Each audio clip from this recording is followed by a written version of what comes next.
नमस्कार। परमात्मा नमः। ओम सद्गुरु परमात्मा। मित्रों, आज चौथा अध्याय जो है, चतुर्थ अध्याय जो आज संपूर्ण हो जाएगा। ठीक है, यथार्थ गीता चतुर्थ अध्याय संपूर्ण। मित्रों, अब समझ में मित्र समझ में हमको आता है ना कि कृष्ण हमेशा क्यों मुस्कुराते हैं।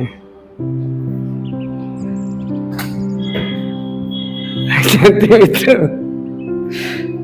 मैं हंस नहीं रहा हूँ, मैं कह रहा हूँ कृष्ण हमेशा मुस्कुराते हैं। या कोई जो संत है जो परम तत्व को प्राप्त हो चुका है, अब वो क्यों मुस्कुराता है? वो हंसता नहीं, खुल के नहीं हंसेगा, हाँ नहीं आने, बस मुस्कुराएगा वो। कोई बात है तो हल्का सा। जानते हैं मित्रों क्या होता है? मैं सत्य बोलता हूँ मित्रों, मैं झूठ नहीं बोलता हूँ।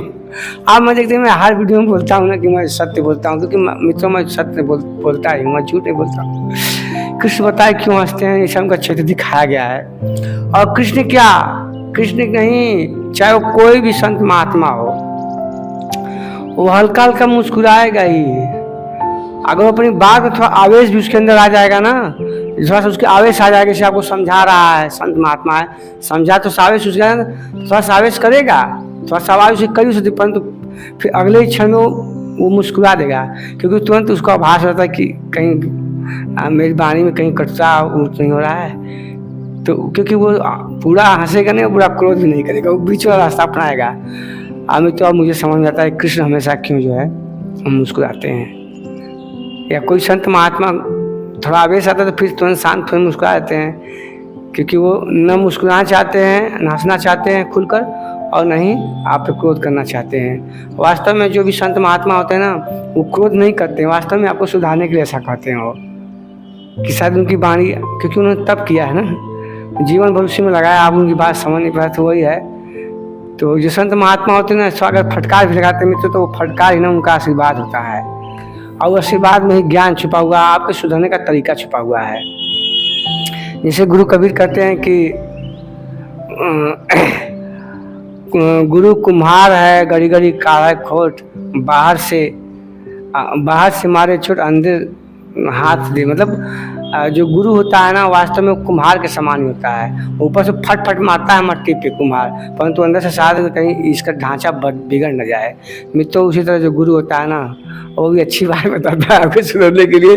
तो आवेश करता है तो आपके लिए करता है, इसलिए उसकी वाणी को ना बुरा मत मानिए, वो आपके सुधरने के लिए कर रहा है, क्योंकि जानता है कि ढांचा खराब है, ढांचा अच्छा निकल रहा है, अच्छा संत बन जाएगा लड़का, तो ढांचा सुधरने बिगड़े नहीं, इसलिए उसको दोबारा फटकार लगाता रहता है। ऐसे गुरु को मैं प्रणाम करता हूँ। मैं कहता हूँ अपने वीडियो में कि एक ऐसे महात्मा हैं जो उस परम तत्व को उपलब्ध हो गए हैं, परम ज्ञान को उपलब्ध हो गए हैं। उनका नाम पंडित रवि शर्मा है। वो मध्य प्रदेश में है, तो यूपी के ही योगी पंडित रवि शर्मा है। वो उनका बहुत सा चैनल है कि पता नहीं कि अध्यात्म प्रत्यक्षित आत्मिक ज्ञान है, प्रत्यक्ष आत्मिक प्रेम है, ऐसे कुछ करके 4-5 चैनल उनके हैं।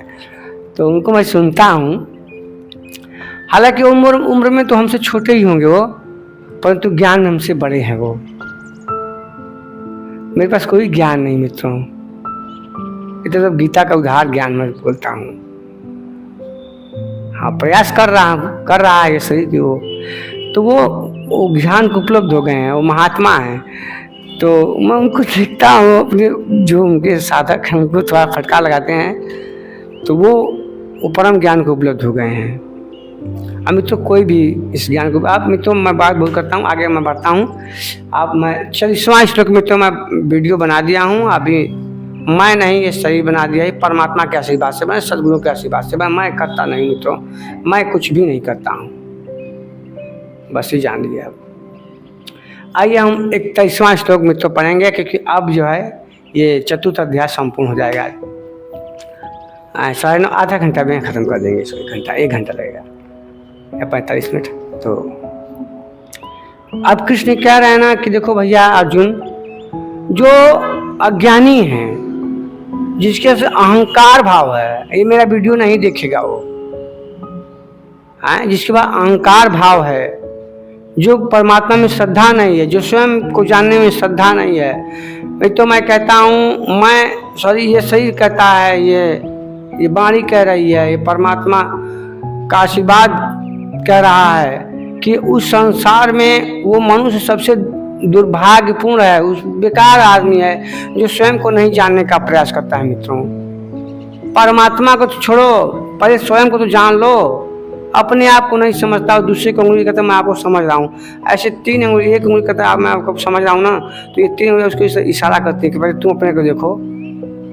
किसी को उंगली उठाते पहले एक उंगली ठीक से उठाते हैं अपना, तो ये 3 उंगली ऐसे कर इशारा करते अपने को देखो, तो स्वयं को तो देखे नहीं कभी। तो वही मित्र, स्वयं को देखना चाहिए। किसी और को देखने से कोई लाभ होने वाला नहीं है। आत्म ज्ञान बिना नर भटके, कोई मथुरा कोई काशी। मित्रों, आज बहुत प्रयाग में आप देख रहे हैं, इतने जो है भगदड़ में लोग जो है शरीर का त्याग उन्होंने कर दिया कि मोक्ष मिल जाएगा उनको अमावस्या में नहाने से। अरे भाई, मोक्ष नहीं मिलता है किसी को। मोक्ष विधि भी आप जानते हो, फिर भी आप गए हो पूर्ण काम के परमात्मा। आते लोग जो है उसमें भगदड़ में महंगे, स्वयं को नहीं दर्शन करते हैं, तीर्थ करते हैं, क्या मतलब। तो कृष्ण कह रहे, अर्जुन कृष्ण कह रहे हैं, देखो जो श्रद्धा रहित हैं, जो अज्ञानी हैं, जो बात बात पे शंका करते हैं, जो गुरुओं की बात पे शंका करते हैं, जो परमात्मा पे शंका करते हैं, ऐसे मनुष्य का नाश हो जाता है। उनको न इस लोक में शांति मिलता है और न इस परम लोक में शांति मिलता है। उन्हें तो वो भी नहीं मिलेगा,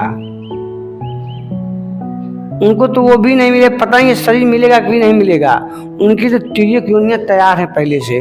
तिर्यक योनियाँ का मित्रों मैं बोल रहा हूँ, तो मैं बोल रहा हूँ योनि, जिससे माता के गर्भ से बच्चा निकलता है, उसको बोलते हैं योनि, भग बोलते हैं उसको, भग। तो मित्रों, उनके लिए तैयार है, लेकिन परंतु कैसी योनियाँ, पशु में जाएगा, जानवर किस में जाएगा, वो क्या बनेगा वो। इसलिए परमात्मा मार्ग में जो सबसे उत्तम मार्ग है, तो क्या जो संसार रूप इस परमात्मा के प्रति भ्रष्ट आता है, उस परमात्मा आता तत्वसी महापुरुष से जाकर उसके अंदर वो चीज़ होनी चाहिए, श्रद्धा भाव होनी चाहिए, परमात्मा के प्रति जिज्ञासा मित्रों होनी चाहिए, परमात्मा को जानना चाहिए। क्योंकि आप कुछ नहीं हो। आप सोचो ना, आप क्या थे पहले, आप कुछ भी नहीं थे ना।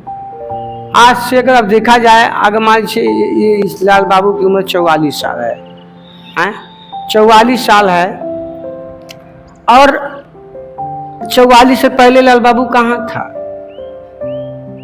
कुछ पता नहीं, अनंत यात्रा पे था। अभी मान लीजिए मैं अकबऊ जी हूँ, 20-25 साल का जीवन इस शरीर का हो, तो मान लीजिए 60-65 या 70 साल बाद या 30 साल बाद में, 30 और महीना जोड़ दीजिए, 30 साल जोड़ दीजिए, 75-74 साल, तो इसके बाद 30 साल बाद शरीर कहाँ जाएगा। शरीर तो जल जाएगा, 5 तो मिल जाएगा, परंतु जिसके अंदर शरीर रहा वो कहाँ जाएगा, वो अनंत यात्रा फिर निकल जाएगा, फिर कोई माता फिर कहाँ शरीर लेके फिर पैदा करेगा, वो कहाँ शरीर जो है जो कहाँ रहेगा उसमें, और उसका फिर जन्म होगा। तो मेरे कहने का मतलब कृष्ण यही कहना चाहते हैं। आइए मित्रों, हम 31वां से पढ़ रहे हैं। तो मित्रों वही है, तो कृष्ण मुस्कुराते हैं मित्रों, आप भी उस अवस्था को प्राप्त कर लेंगे तो आप भी मुस्कुराएंगे।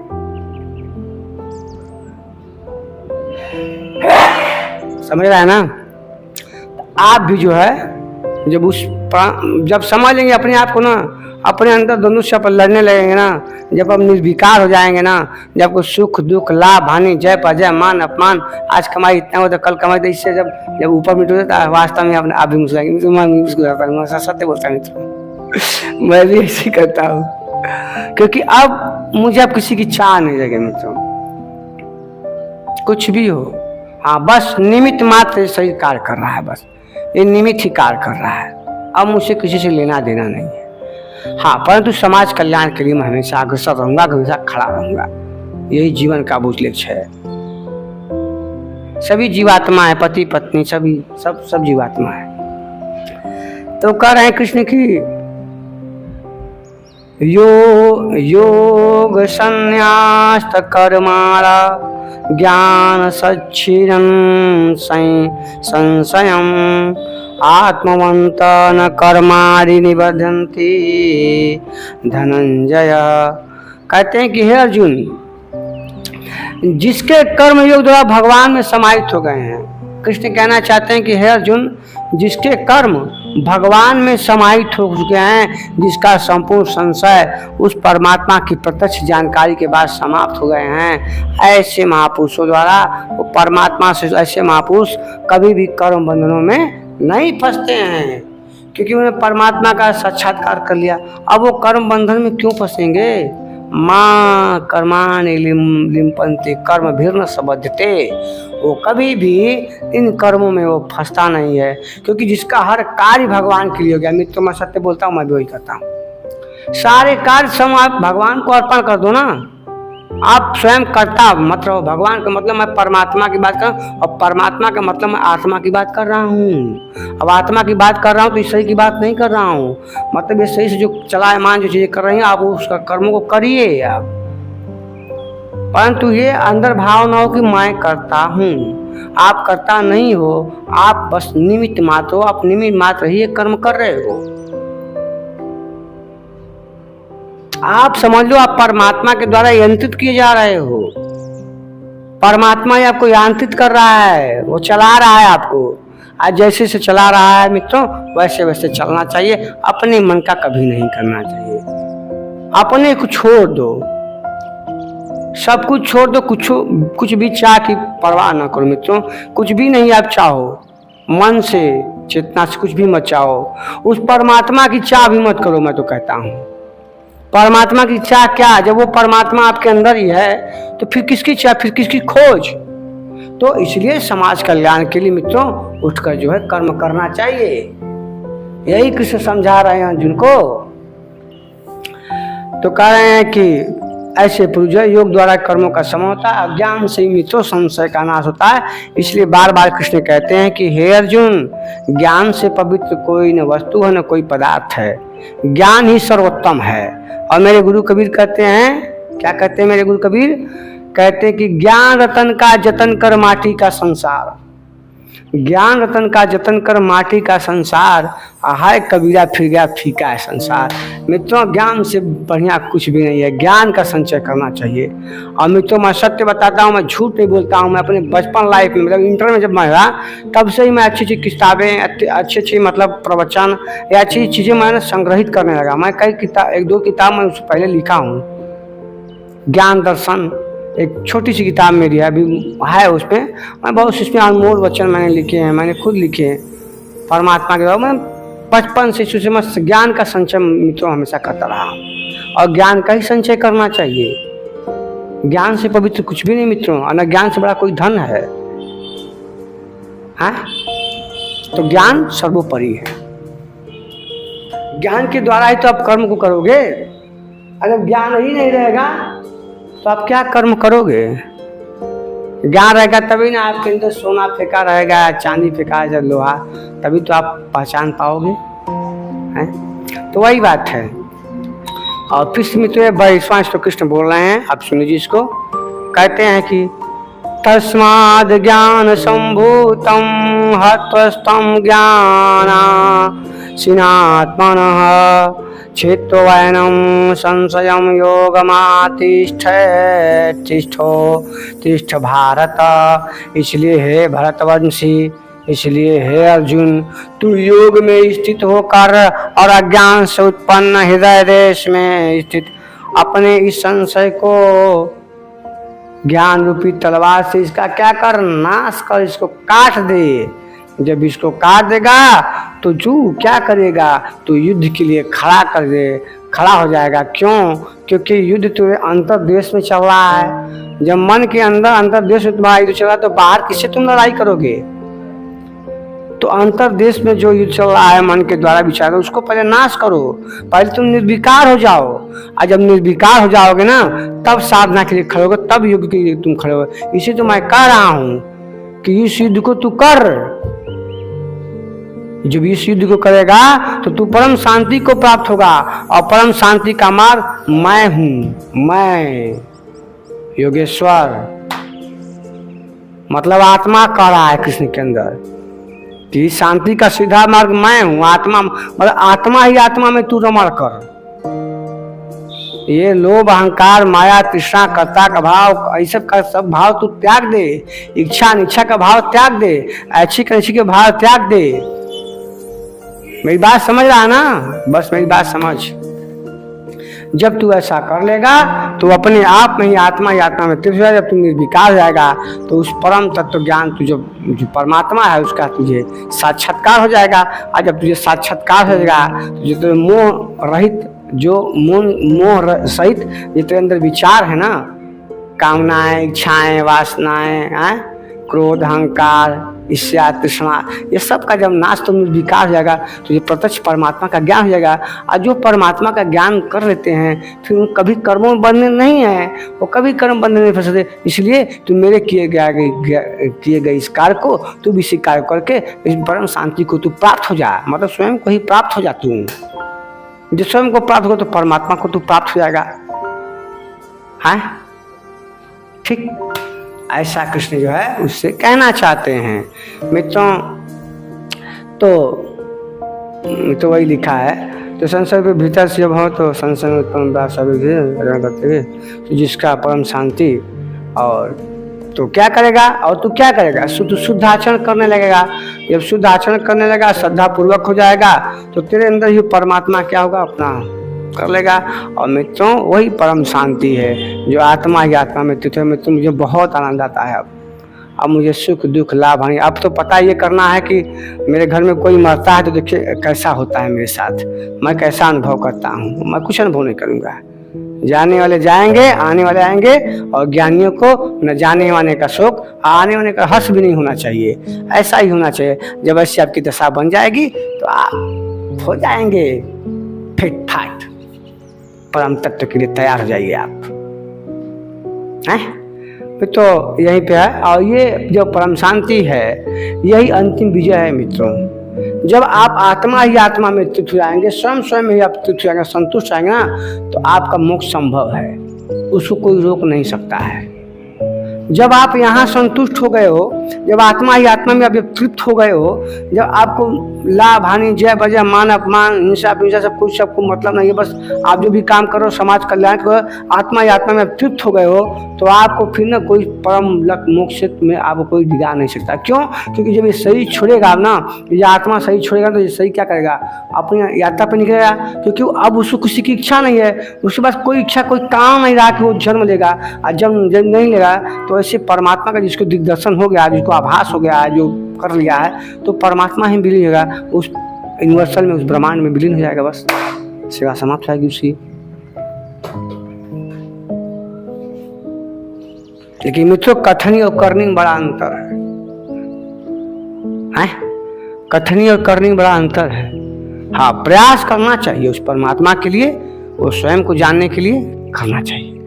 और जो प्रयास करता है, जो प्रयास करेगा, जो कर्म करेगा, उसको प्राप्त कर। मैं तो अब ये खत्म हो गया है। अब इसमें मैं निष्कर्ष कहते हैं भगवान की कृष्ण, इसमें निष्कर्ष मैं इसका बुरा बता रहा हूँ, बुरा बहुत पढ़ना है, परंतु मैं ऐसे सोच में कृष्ण कहना चाहते हैं कि हे योगेश्वर श्री कृष्ण आरंभ में कहा कि इस योग को मैंने सबसे पहले किससे कहा, तो मैंने सूर्य से कहा, मतलब सांसों से कहा। सूर्य से मतलब सांसों से कहा। सांसों ने किससे कहा, तो किससे कहा, तो मन से कहा। और मन किसने, मनु से कहा, मतलब मनु का मतलब मन से। और मन के बारे में क्या, मैंने इच्छा से कहा, मतलब इच्छाकु से कहा, इच्छा को इच्छा से कहा। और जब इच्छा ने क्या कहा कि तुम्हें ऋषियों को प्राप्त हुआ, मतलब ज्ञानियों को प्राप्त हुआ। और ज्ञानियों से तत्वदर्शियों के पास हुआ, मतलब महापुरुषों के पास हुआ। और जब महापुरुष भी इस स्थिति वाले हो जाएंगे, वो भी हो गए इस स्थिति को स्वयं को जान के ही, तो उन्हें भी वैसे महापुरुषों को भी क्या है, कर्म बंधन नहीं फाड़ कि वो परमात्मा का साक्षात्कार कर लेते हैं। समझ आए मित्रों ना?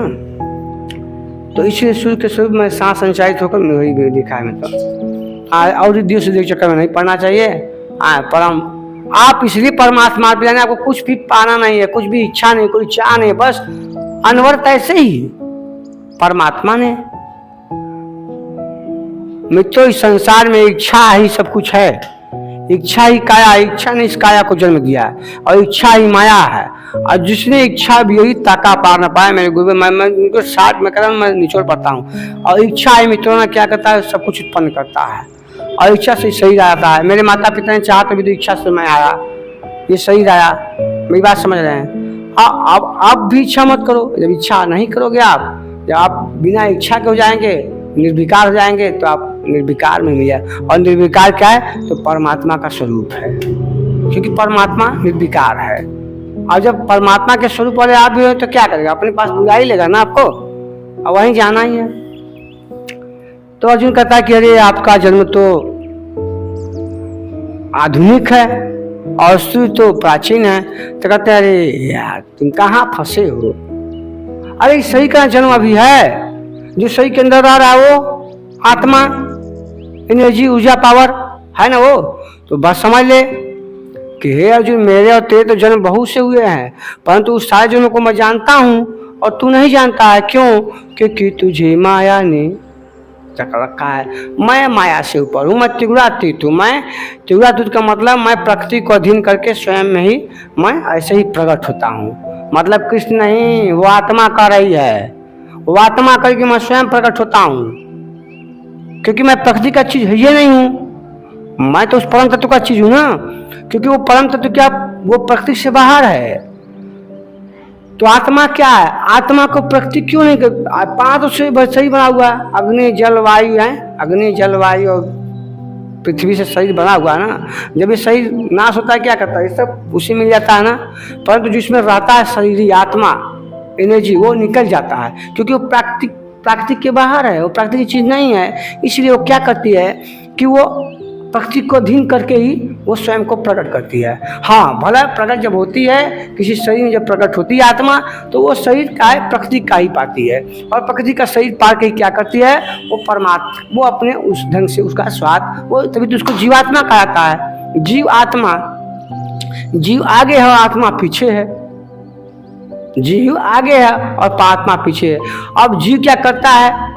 अगर यही आत्मा आगे होता तो आत्मा के सब हिसाब से काम धम होता नहीं, परंतु जीव के हिसाब से काम होने लगता है। और जीव क्या करता है? बुद्धि और मन के द्वारा जो है, इंद्रियों के द्वारा सुख करवाता है। आत्मा क्या? आत्मा से क्या मतलब है? वो तो आत्मा है। आत्मा में तो कभी मोह नहीं करता है। जब आप सही छोड़ेंगे ना, तो ये आत्मा आपका मोह नहीं करेगी। आपके परिवार रो रहा है तो उसे मोह नहीं, वो तुरंत निकल जाएगी, क्योंकि वो प्रकृति की चीज नहीं है। इसलिए कृष्ण कह रहे कि मैं प्रकृति को अधीन करके मैं स्वयं को ही प्रकट करता हूँ। मतलब आत्मा कह रही कि मैं स्वयं को ही प्रकट करता हूँ, इसमें कोई बड़ी बात नहीं है। मैं ही प्रकट करता हूँ, और मैं ही जब इसको ऐसे ही नाशवान हो जाता है, मैं इसको छोड़ जाता हूँ। बस मैं प्रकृति का चीज नहीं हूँ, मैं तो प्रकृति से बाहर हूँ। है यही कृष्ण कहना चाहते हैं। तो इस प्रकार जो है वो कह रहे अपनी आत्मियों प्रभावित होने पर भी माया प्रक्रिया में तो प्राकृतिक जो है वो क्या है? वो क्या है? प्रकृति क्या है? प्रकृतिक माया है। प्रकृति क्या है? प्रकृतिक स्त्री है। और जो आत्मा है वो क्या है? वो पुरुष है। मेरी बात समझ रहे हैं? जब यही प्रकृति को, जो प्रकृतिक है, उसी को आत्मा क्या करती है? अपने में समाहित कर लेती है। योग हो गया। और यही तब ये परमात्मा तद्रूप रहता है, परमात्मा से तद्रूप आत्मा होता है। तो प्रकृति का मतलब प्रकृति की सारी चीजों से वो ऊपर रहता है। सतोगुण, तमोगुण, रजोगुण से ऊपर रहता है। वो त्रिगुणातीत रहता है। वो आत्मा वो है भी, क्योंकि जीवात्मा के चलते वो समझ नहीं पाता उसको। जब तो आत्मा ने आत्मा तो समझता है, परंतु वो जीव बुद्धि मन के द्वारा उसका भोग कर रहा है वो अंदर, तो नहीं जान पाता। तो जब जानता है, जब जानने लगता है, तो प्रकृति को ही अपने आप में स्थित हो जाता है, अपने आप में जीवन जी लेता है। मतलब कोई भी भला बुरा लाभ हानि जब तक मोह नहीं करता, राग द्वेष वो नहीं फंसता है। जब वो नहीं फंसता है तो क्या करता है कि उससे ऊपर उठ जाता है। जब इससे ऊपर था, उससे ऊपर उठने का मतलब ही कि वो प्रकृति को अपने आप में समाहित कर लेता है। जब वो प्रकृति में समाहित कर लेता है तो क्या करता है? वो परमात्मा से तद्रूप रहता है उसी से। कह रहे हैं कि भगवान ही कर रहे हैं, राम महाराज जी कर रहे हैं कि मेरा जन्म दिव्य कर्म केवल तत्वदर्शी संत ही जान सकते हैं। तो मैं कहा ना, वो जो तत्वदर्शी संत होते हैं, इसमें है मध्य प्रदेश में पंडित रवि शर्मा है। पंडित रवि शर्मा जो है वो जान गए, उस परम तत्व को समझ रहे हैं, वो जान रहे हैं। उनका जीवन देखिए, उनका वीडियो देखिए, वो समझ जाएंगे आपकी एक तत्वदर्शी संत कैसे रहता है, एक ज्ञानी कैसे रहता है, एक स्थित प्रज्ञ कैसे रहता है, एक मुनि कैसे रहता है। बस वैसा ही आप हो जाओ, जो परमात्मा का है परमात्मा की तरह रहने लगो। अपनी इच्छा का त्याग कर दो, परमात्मा की इच्छा को अपनी इच्छा समझो, परमात्मा की भोजन को अपना भोजन समझो। हर कुछ चलते फिरते सब परमात्मा में ही रहो, बस उसमें रमते रहो। आप उसके स्वरूप वाले कुछ समय में हो जाओगे, बस परमात्मा दिग्दर्शन दे देगा, हो जाएगा। तो इनके गुरु जी कहते थे कि किंतु आरंभिक तत्व पाते भगवान का विवाह कलयुग की अवस्था में होता है। यदि सच्ची लगन हो, अगर आप में सच्ची लगन हो, किंतु सच्ची लगन हो, किंतु आरंभिक साधक समझ नहीं पाता या भगवान बोल रहे हैं या कहीं संकेत मिल रहे हैं। मैं भी नहीं समझ पाया था आरंभिक साधन में, मैं नहीं समझ पाया। मैं कहना सन 2012 में 12 क्यों बोला झूठ, अगर झूठ बात तो मैंने बोला शनिवार में ऐसा आभास हो, मैं परंतु मैं समझ नहीं गया परमात्मा को। और मैं ये आंखों से आंसू गिर रहे हैं झरझर झरझर, और मैं खड़े परमात्मा आंसू तो गिर रहे हैं, मेरी आंखें बंद है, पर परमात्मा के सामने मैं वो ऐसा मित्र, मैं कह नहीं सकता हूँ ऐसा वो प्रकाश था, परंतु मैं समझ नहीं सका मित्र। अब समझ में आती है, फिर लगा हूँ उसी में। तो आरंभिक साधक समझ के परमात्मा कहाँ से बोलता है, इसी के गुरु जी कह रहे हैं। अग्रणी जी महाराज के इनके गुरु कहते थे कि परमात्मा जब रथी होता है ना, तो पेड़ से बोलता है, वो खम्मे से बोलता है। बात से खम्मे से बोल दिया, अटल विश्वास था प्रहलाद का, तो प्रहलाद ने कहा कि तुम्हारा भगवान इसमें है। हिरण्याक्ष का था तुम्हें भगवान इसमें, कहा हाँ इस खम्मे में भी है। तो कहा हाँ खम्मे में है, तब मार खमा को प्रहार किया, बस उसी में से नरसिंह रूप। मैं ऐसे बोल रहा हूँ, कहानियाँ हैं, मैं सब फालतू मानता हूँ सर, लेकिन ये कहानियाँ ही समझने के लिए। तो क्या कहें निकलते हैं, उसको क्या करते हैं, मारते हैं। हिरण्याक्ष को भी गोद में लेते हैं और उसको भी गोद में लेते हैं प्रहलाद को, लेकिन प्रहलाद को प्यार से करते हैं, उसको मारते हैं, उसको मुक्त करते हैं। तो उसी प्रकार परमात्मा कहीं से बोलने लगता है। मैं तो मैं सत्य बोलता हूँ, मैं झूठ नहीं बोलता हूँ। मुझे उस परमात्मा का भास हुआ, पर मैं समझ न सका। अभी अग्रणी महाराज को मैं एकदम उनके प्रेम में रहा था, उनका ये सब पढ़ता हूँ, गीता था एकदम, मैं तो चिंतन करता था, मन करता गुरु सेवा कबीर हो जाए किसी का। जानते हैं भोर में महाराज जी आके हमको हमारे कान में बोल रहे हैं, कहे भजन कर भजन कर भजन कर। अब मैं तो मैं तत्काल उठता हूँ, फट से मैं उठता हूँ और भजन में लग जाता हूँ। और मैं ये अपनी बात मैं अपने गुरु से कहता हूँ, श्री रमता जी महाराज से, कि सुबह मैं कहता हूँ कि गुरु जी ऐसे मेरे साथ हुआ, करो बस लगे रहिए आप। अब इस समय मैं झूठ नहीं बोलता, मैं तो अब इस समय में ना पंडित रवि शर्मा जो योगी जी है महाराज जी, मैं उनके बारे में सोचता हूँ उनको, क्योंकि वो महापुरुष है, ये भी महापुरुष है, सारे महापुरुषों के बारे में तो चिंतन करना चाहिए। और मेरे कान में आके बोल रहे हैं रानी महाराज, कह रहे हैं कि मैं कहा, मेरे गुरु का ही मैं कहे तू जागत रहिए, तू जाता सोई रे, चलो तो भजन कर। और मैं तो मैं तत्काल के भजन करने लगता हूँ, मैं सत्य बोलता हूँ। अभी तो आदमी से घबरा गया है, नहीं कर पा रहा हूँ। तो मैं तो ये हो गया, ये जो है इसका निष्कर्ष है। और कहते हैं श्री कृष्ण की, कृष्ण ने स्पष्ट कर दिया है कि ज्ञान को तू स्वयं, और कृष्ण कहते हैं ज्ञान को तू स्वयं आचरण करके ही प्राप्त कर सकता है। मित्रों सत्य बात है, जब से आप ऐसा आचरण नहीं करोगे, जब अपने अंदर दोनों से अपन नहीं लड़ोगे, उससे छुटकारा नहीं पाओगे। जब आपके अंदर ईर्ष्या प्रेम राग द्वेष है ना, किसी को से राग है, किसी को से द्वेष है।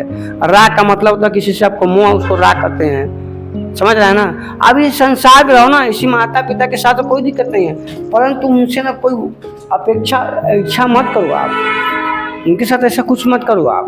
बस वो जीवात्मा है, आप भी जीवात्मा, बस मुंह मत किसी से राग, सबके पास एक समान भाव रखिए।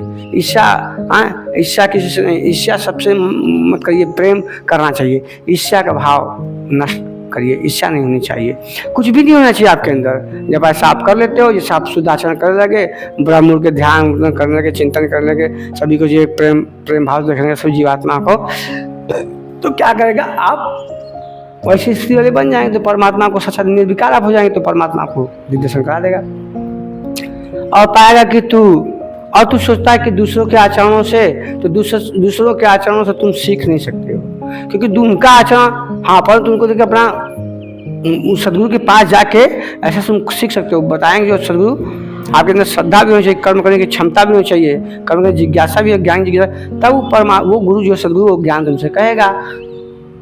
क्योंकि कृष्ण कैसा क्यों कहते हैं, इसलिए कहते हैं कृष्ण भाई कि मैं आज सदगुरु हूँ, योगेश्वर हूँ, मैं अर्जुन को बता रहा हूँ, परंतु आने वाले समय में बहुत से अर्जुन पैदा होंगे, बहुत से अर्जुन आएंगे, तो उनको ज्ञान करो, तो इशारा कर देते हैं कि तदति प्रणि प्रातेन प्रदीप परिश्रम सेवा उपदेंशी ज्ञानम ते ज्ञानम ज्ञान तत्व दर्शनीम। मतलब कि हे अर्जुन, तुम क्या उन तत्वदर्शियों के पास जाओ, संतों के पास जाओ, तो उनकी सेवा कर, उनके वंदना कर, भरी का तुझसे ज्ञान की बात कहेंगे, तुझे संत सिखाएंगे, तुझे चेहरा बनाएंगे, तो उनकी सेवा कर। तो इशारा करते हैं, कैसे महापुरुष आते हैं, ऐसे महापुरुष भी तो आते हैं। सरनाथ स्वामी जी, बहुत से महापुरुष हर समय काल स्थिति में वो आते रहते हैं, ऐसे हंसों को बाहर के उस परमात्मा मिलाने के लिए। वह भी सिद्धि के काल में प्राप्त होगा, आरंभ में नहीं। वही ज्ञान है, साक्षात्कार हृदय देश में होगा है, बाहर नहीं होता। मित्रों, और श्रद्धालु और तत्पर संयत इंद्रिय और संशय रहित पुरुष इस प्रेम का। कहते हैं कि जो संयत इंद्रिय है, जिसने इंद्रियों को संयत कर लिया है, अपनी आँखों को, अपनी कानों को, अपनी जीवा को, अपने हाथों को, अपने कर्मेंद्रियों को, जो अपने संयम कर लिया है ना, वास्तव में वही महापुरुष। और क्या कहो, जिससे संशय को भी त्याग दिया है, जिसके बैराग की तलवार से उसने काट दिया है और देश की लड़ाई है, ऐसे ब्रह्म में युद्ध का कोई प्रयोजन नहीं रह जाता है। जब ऐसा आप कर लेंगे तो आप किससे युद्ध करोगे? सारे युद्ध तो आपके अंदर हैं, तो इन्हीं युद्धों को मारना है। इसी अपने इंद्रियों को संयत करना है, संशय भाव से, श्रद्धा भाव से परमात्मा को आकर्षण होना है, परमात्मा को ही सब कुछ करना है। गुरु के द्वारा इसको आपको, गुरु के पास जाएंगे, गुरु इसकी विधि बताएगा, इसका जो है कर्म करने की आपको सारी शिक्षाएँ देगा। जब ऐसा आप करने लगोगे तो आप भी उसका दिग्दर्शन कर रहोगे, इसमें कोई बड़ी बात नहीं है, परंतु कर्म तो आपको करना ही पड़ेगा। तो बाहर से गीतोक्त युद्ध का कोई प्रयोजन नहीं है मित्रों। तो बाहरी युद्ध नहीं है, सबको अंतर हृदय देश में से लड़ाइयाँ। जब इससे पूर्व तो आप क्या निर्मूल हो जाओगे, निर्मूलन हो जाओगे, आप फर्स्ट आ जाओगे ना, तो आपको वही परम शांति प्राप्त होगी जो कृष्ण को हो रहा है, जो और संत महापुरुषों को हो रहा है। किसी के आने से, किसी के आने से उनको जो है हर्ष होता है, और न ही किसी के जाने का उनको जो दुख होता है, क्योंकि हमेशा वो इच्छित रहते हैं। मेरे गुरु से बड़ा बढ़िया के दोहा बोले हैं कि यह नदिया है कि नैया नैया, ऐसा हमको याद नहीं आ रहा। तो मैं तो अब ये चतुर्थ अध्याय संपूर्ण हो रहा है, अब यही मैं बोल रहा हूँ। ओम तद श्रीमद् भगवद गीता उपनिषत्सु ब्रह्म विद्या योग शास्त्रे श्री कृष्ण अर्जुन संवादे यज्ञ कर्म स्पष्टीकरणम नाम चतुर्थ अध्यायो। इस प्रकार श्रीमद् भगवान गीता उपनिषद ब्रह्म विद्या योग शास्त्र विषयक अर्जुन के संवाद नामक चौथा पूर्ण होता है। इति श्रीमद् परमहंस परमानंदे श्री स्वामी अरगणानंदे कृते श्रीमद् भगवत गीता यथार्थ गीता गीता भाष्ये यज्ञ कर्माष्टक नाम चतुर्थ संपूर्ण। ओम परमात्मा नमः। ओम बोलो भाई डिमिक डिमिक बटमरु बजाय सुंदर मुनि के धाम। सब देवता निज लोक गए, वैकुंठ गए भगवान। एक घड़ी आधी घड़ी आधी में पुनियाद, तुलसी संगत साधु के कटय कोट अपराध। गुरु ब्रह्मा गुरु विष्णु गुरु महेश्वर गुरु साक्षात परम ब्रह्म तस्मै श्री गुरुवे। यतन विषि बिलरी गुरु अमृत की खान, शीश दिए जो गुरु मिले तो भी सस्ता जान। गुरु गोविंद उखड़े का केला गौ पाओ, बलिहारी गुरु आपने गोविंद दियो बताए। सब धरती कागज करूं लेखन सपूर्ण राम, सात समुद्र की मसी करूं गुरु गुण लिखा न जाए। ओम कबीर ओम परमात्मा ओम श्री श्री रामताज जी महाराज ओम ओम सब गुरुओं की जय हो। ओम पंडित योगी रवि शर्मा की जय हो। आप ऐसा ही समाज कल्याण करते रहें, परमात्मा आपको और शक्ति और क्षमता दे, जो आपकी आत्मा ही आपको उन्नत मार्ग दे। ओम परमात्मा नमः। ओम सभी महापुरुषों की जय हो। हरे